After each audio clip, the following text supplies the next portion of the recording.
দেশের প্রয়োজনে দায়িত্ব পালনে সেনাবাহিনী সদস্যদের প্রস্তুত থাকার নির্দেশ দিয়েছেন সেনাপ্রধান ওয়াকারুজ্জামান। সকালে রাজশাহী সেনাবাহিনীর প্যারেড গ্রাউন্ডে বাংলাদেশ ইনফ্যান্ট্রি রেজিমেন্টাল সেন্টারে ৭ম কর্নেল অব দি রেজিমেন্টের অভিষেক অনুষ্ঠানে যোগ দেন সেনাপ্রধান।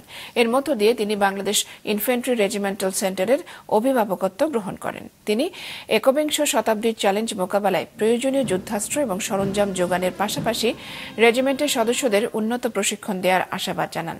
এর আগে রাজশাহী সেনানিবাসে প্যারেড গ্রাউন্ডে সেনাপ্রধানকে আনুষ্ঠানিকভাবে অভিবাদন জানানো হয় এবং কর্নেল র্যাঙ্ক ব্যাচ পরিয়ে দেওয়া হয়। পরে তিনি ইনফ্যান্ট্রি রেজিমেন্টের সদস্যদের অংশগ্রহণে অনুষ্ঠিত প্যারেড পরিদর্শন করেন।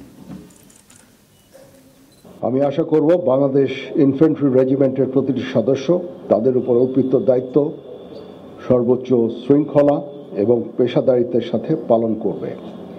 এই রেজিমেন্টের প্রতিটি সদস্য দেশের যে কোনো প্রয়োজনে স্বতঃস্ফূর্তভাবে দায়িত্ব পালন করবে এবং প্রয়োজনে নিজেদের জীবন উৎসর্গ করতে প্রস্তুত থাকবে।